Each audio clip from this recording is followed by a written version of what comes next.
Okay, Lincoln staff, this is Mr. Galt, and I'm here to talk to you about MaxTime and how we are going to provide interventions. Mr. Hopple will talk about and communicate with those that are providing enrichments during MaxTime, but I'm here to talk to the language arts and math teachers and the special education interventionists about us identifying students for September the 5th and then MaxTime every Thursday and Friday after that. Language arts and math teachers will need to identify 12 to 14 students who need extra time and extra support. The identification of these students might be a little bit more difficult this year in that we do not have ISTEP data yet back from the state of Indiana.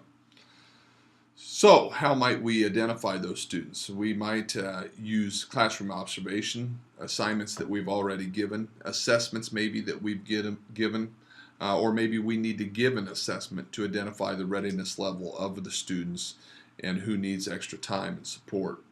I do have Ames web data available for those language arts teachers. If you would like to look at that, just let me know and I will get that Ames web data to you. That is spring Ames web data that you can use to identify which students need extra time and support. It will not be, that Ames web data will not be as helpful to math teachers. Okay, so we do have some work in identifying those students. Once we identify them, we need to make lists and share those lists with all of Lincoln.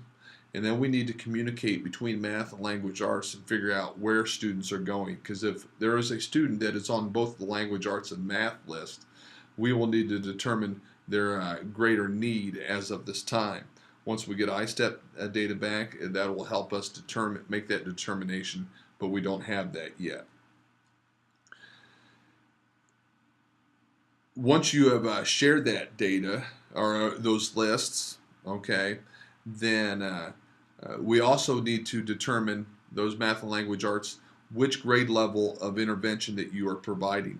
For instance, in the language arts department, we have 3 teachers, Ms. Neidlinger, Mrs. McKenzie, and Mr. McNally, who will be providing interventions for those students in their classes.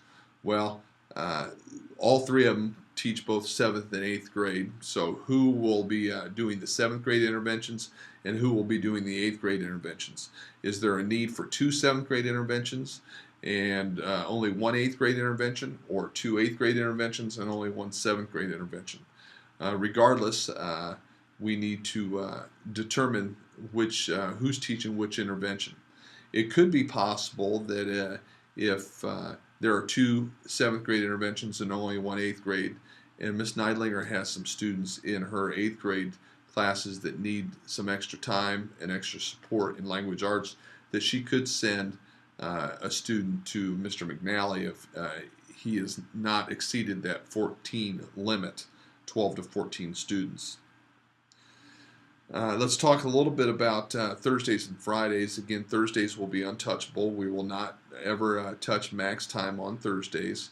That will be uninterrupted, 50 some minute MaxTime period, so that we get that intervention for those students that need it.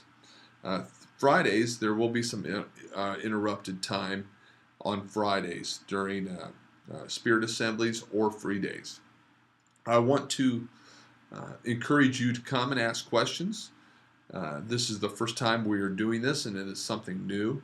So if there's something that I've not thought of, which I'm sure there is, please come and come down and ask, and contact me. Send me an email, and we'll get better at this together, and we'll solve any issues that we have together. So, thank you, and let's make sure that we're maximizing the time on Thursdays and Fridays so that our students can achieve. Thank you.